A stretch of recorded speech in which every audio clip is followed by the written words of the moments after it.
जय हिंद दोस्तों, सैनिक समाचारों में आपका हार्दिक स्वागत है। सबसे पहले बात करूंगा हेडलाइन की। डीए डीआर का इंतजार होगा खत्म, कब होगी घोषणा? एरियर के साथ होगा इस पेमेंट और पेंशन के साथ? देखें बड़ी रिपोर्ट।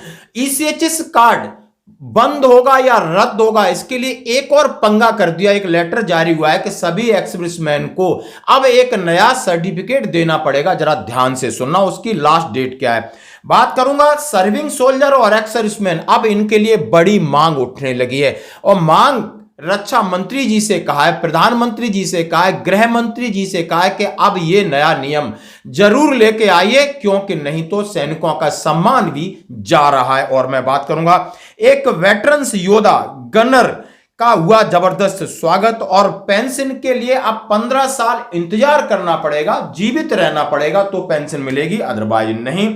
और दोस्तों आसाम राइफल का raising day, chief of army staff ने दी बधाई। तो दोस्तों खबरें करते हैं विस्तार से।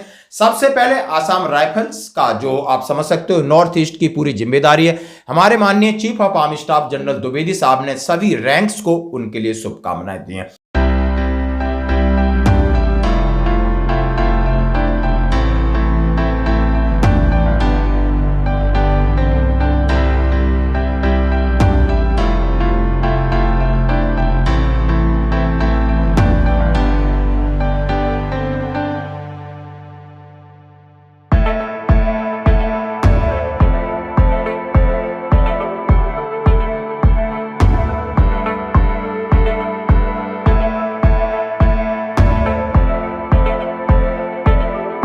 तो बात करूंगा डीए डीआर बढ़ोतरी की। जैसा कि खबरें आ रही हैं, डीए बढ़ोतरी में क्यों हुई देरी, सरकारी कर्मचारियों को कब तक मिलेगी गुड न्यूज, जाने यह डिटेल। फाइनेंशियल एक्सप्रेस कह रहा है। दूसरा कह रहा है कि केंद्र सरकार, तारीख हो गई है 23, आखिर अभी तक क्या कर रही है डीए डीआर के बारे में, आखिर उसकी प्रॉब्लम कहां है। यानी पिछले 19 तारीख को कैबिनेट बैठक थी और अगली कैबिनेट बैठक कब है, क्या इसमें फैसला आएगा? और फैसला असमंजस में 2 का आएगा या 3 का आएगा, इस पर बड़ी रिपोर्ट है। कह रहे हैं कि केंद्रीय सरकारी कर्मचारियों, पेंशन भोगियों के लिए महंगाई भत्ते और महंगाई राहत का बड़ा फैसला अभी तक नहीं हुआ है। शायद ऐसा कई सालों के बाद के होली के बाद भी सरकार डीए डीआर की घोषणा नहीं कर सकी। जैसा कि उन्होंने कहा है कि 19 तारीख को सभी इंतजार कर रहे थे, लेकिन कैबिनेट बैठक में अच्छी खबर मिल सकती, लेकिन ऐसा नहीं हुआ। हमारे सहयोगी फाइनेंशियल एक्सप्रेस की रिपोर्ट सूत्रों के मुताबिक सरकार किसी भी समय इस फैसले का ऐलान कर सकती है। जानकारी के अनुसार सरकारी प्रक्रिया और वित्तीय मंजूरी के चलते इस फैसले में देरी हुई है। यानी जो उनका प्रोसेस है और वित्तीय मंजूरी में उस दिन देरी हुई थी, इसके ऊपर चर्चा हुई है। यह भत्ता जो सीधे सरकारी कर्मचारियों के मूल वेतन से जुड़ा है, साल में 2 बार बढ़ाया जाता है और इसका प्रभाव सीधा सीधा उनकी ग्रॉस सैलरी में होता है। आमतौर पर सरकार जनवरी जून के लिए डीए की बढ़ोतरी होली और दिवाली पर करती है। जैसा हम सभी जानते हैं कि 53% की जो बढ़ोतरी थी दिवाली पर कर दी, लेकिन सरकार इस बार असमंजस में कि 2% करें या 3% करें, क्योंकि जनवरी के भी आईसीपीएन के आंकड़े आ गए, वो बहुत ही निचले स्तर पर हैं। अब कब आएगा फैसला? चूंकि फैसला पहले टल चुका है, इसलिए सरकार अगली कैबिनेट बैठक में मंजूरी दे सकती है, जो कि अगले हफ्ते यानी इस हफ्ते होने की उम्मीद है। मंजूरी मिलते ही बढ़ा हुआ डीए जनवरी 2025 से प्रभावी होगा। कर्मचारियों को अप्रैल महीने के वेतन और पेंशन में जनवरी, फरवरी, मार्च का एरियर भी मिलेगा, ये पुष्टि कर रहे हैं। और ये बैठक हो सकती है शुक्रवार को, मोस्ट प्रॉपरली शुक्रवार को होगी। इसी को कर्मचारी और पेंशनरी को कितना फायदा होगा, जैसा कि आप समझ सकते हो, 2 होगा तो कितना, 3 होगा तो कितना। डीओ को लेकर अब सबकी निगाहें सरकार के फैसले पर हैं कि आखिर सरकार किस तरीके का फैसला लेती है, ये सबकी निगाहें, यानी केंद्रीय कर्मचारी पेंशनर्स की। और दूसरा अखबार कह रहा है कि केंद्र सरकार 23 तारीख हो गई, हम उनको याद दिलाना चाहते हैं। एक परंपरा बाधित हुई, उन्होंने कहा है भारतीय केंद्रीय सरकारी कर्मचारी पेंशन भोगी अभी भी इंतजार कर रहे हैं कि जनवरी से महंगाई भत्ता कितना बढ़ेगा। हालांकि होली पर इसकी घोषणा होनी थी, नहीं हुई, फिर कैबिनेट बैठक में नहीं हुई, और ये परंपरा थी, ये बाधित हो रही है, जैसा कि होली दिवाली की परंपरा थी, लेकिन इस पर नहीं। उन्होंने देरी के संभावित कारणों पर बोला है। उन्होंने कहा है कि एआईसीपी का जो सूचकांक है उसमें जो गिरावट आई है, उन्होंने कहा है जो जनवरी में गिरावट आई है उससे सरकार और चौकन्नी हो गई कि पिछले 7-8 साल में इतनी गिरावट, यानी अभी 2% आप समझ सकते हो, इसके बाद फिर 0.5 की गिरावट।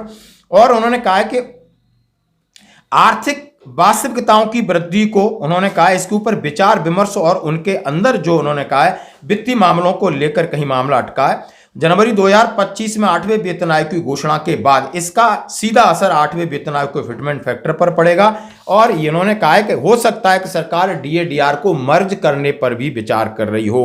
और डीए दर क्या हो सकती है, जैसा हम सभी उन्होंने कहा है 2018 के बाद सबसे कम की वृद्धि है और उन्होंने कहा अपेक्षित है 2 या 3 हो सकती है और तमाम तरीके की उन्होंने बहुत सारे कारण इसमें दिए जो मैंने आपके साथ शेयर किए। तो दोस्तों बढ़ते हैं एक और अगली खबर की तरफ। जैसा हमने आपके सामने एक शेयर किया कि ईसीएचएस में भी अब एक और पंगा ही कहूंगा कि आखिर इसका डॉक्यूमेंटेशन ज्यादा और मरीज के लिए मोमेंटम ज्यादा और इलाज कम है। आप समझ सकते हो कि ये इतना बड़ा सरदर्द बनता जा रहा है।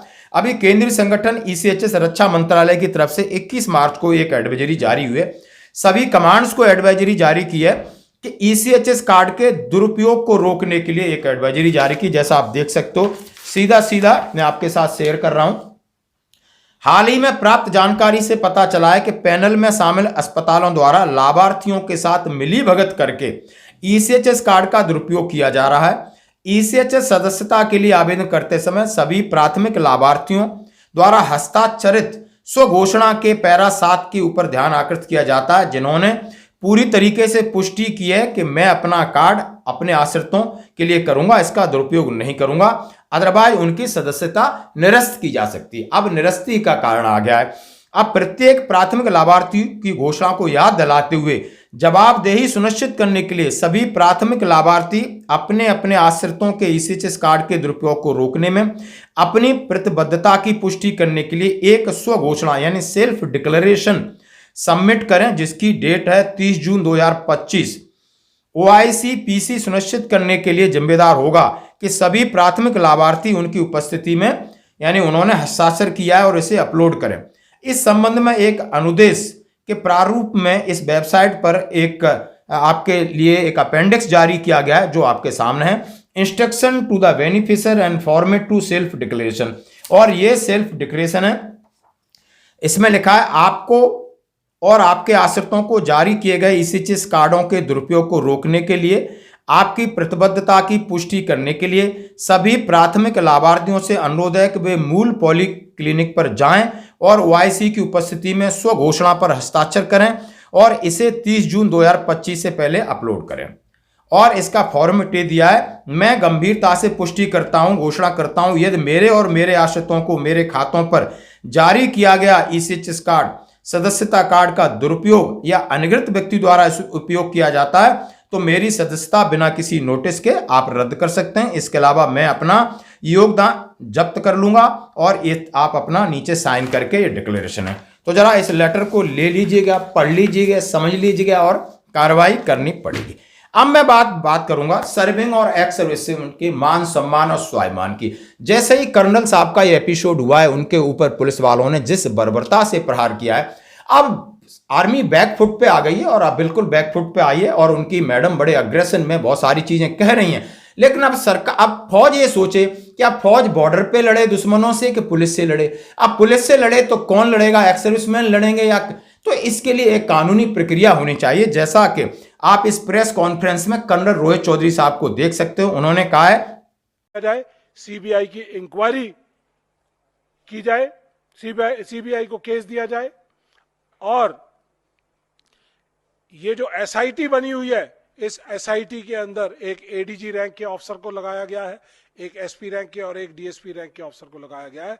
लेकिन ये पुलिस वाले ही वही मुंसिफ हैं, वही कातिल हैं, वही जज हैं, ऐसा नहीं होगा।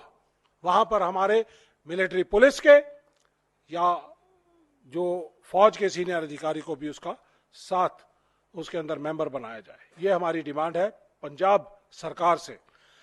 रक्षा मंत्री और होम मिनिस्टर से हमारी डिमांड है कि वो तुरंत प्रभाव से सभी स्टेट्स और यूनियन टेरिटरी के अंदर हिदायत दें कि कोई भी सिटीजन वहां पर अनसेफ ना हो और स्पेशल प्रोविजन दिया जाए ताकि जो हमारे सैनिक सर्विंग, रिटायर्ड या उनके परिवार हैं उनको प्रॉपर सुरक्षा दी जाए और उनके साथ कोई गलत व्यवहार ना किया जाए पुलिस के गुंडों द्वारा।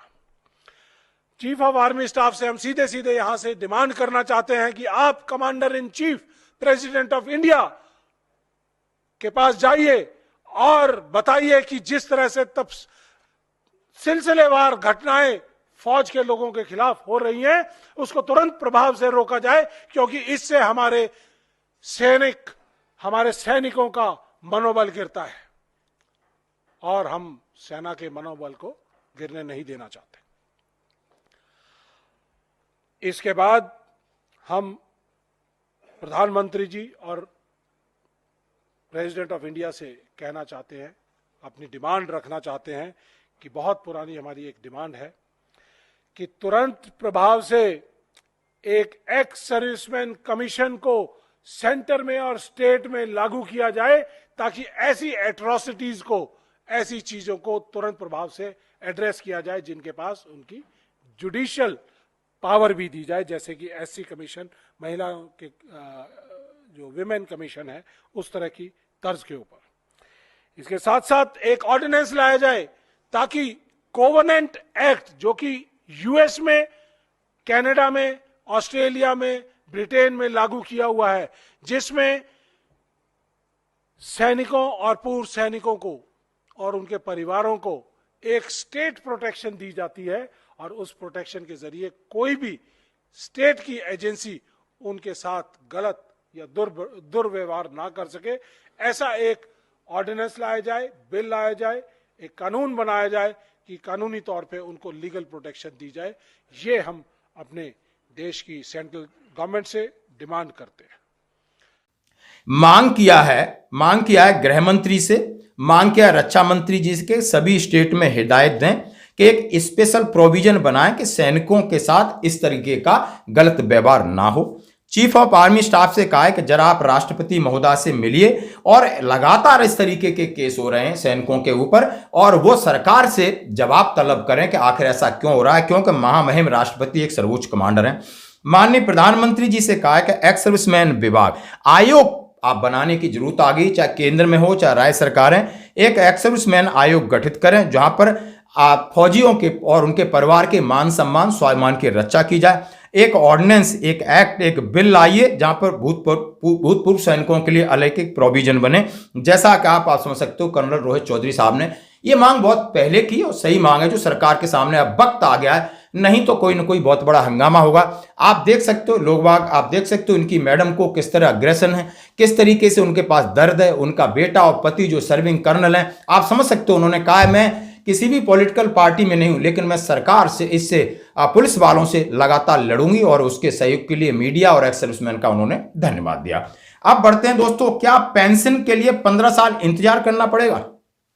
कल डॉक्टर मंजीत सिंह पटेल, जो कि उन्होंने पुरानी पेंशन का उन्होंने अपना एक मेमोरेंडम शुरू किया कि जो यूपीएस 1 अप्रैल 2025 से लागू हो रही है, उसमें उन्होंने कहा है यदि कोई वॉलंटियर रिटायरमेंट जाए या कहीं जाए, उसको जिंदा रहना होगा पेंशन पाने के लिए 60 साल तक। ये कहाँ की नीति है, कहाँ का न्याय है? एक जवान है, पैरामिलिट्री फोर्स है, या कोई भी प्रीमेचर जाता है, 40 साल में जाएगा, 50 साल में जाएगा, तो 10 साल तक उसको इंतजार करना पड़ेगा। इसलिए उन्होंने ट्विटर के ऊपर एक बहुत बड़ी मुहिम चलाई, और इस कैंपेन में लाखों लोगों ने भाग लिया, बॉयकॉट किया इस यूपीएस को लेकर के, और बड़े आंदोलन की सरकार को चेतावनी दी।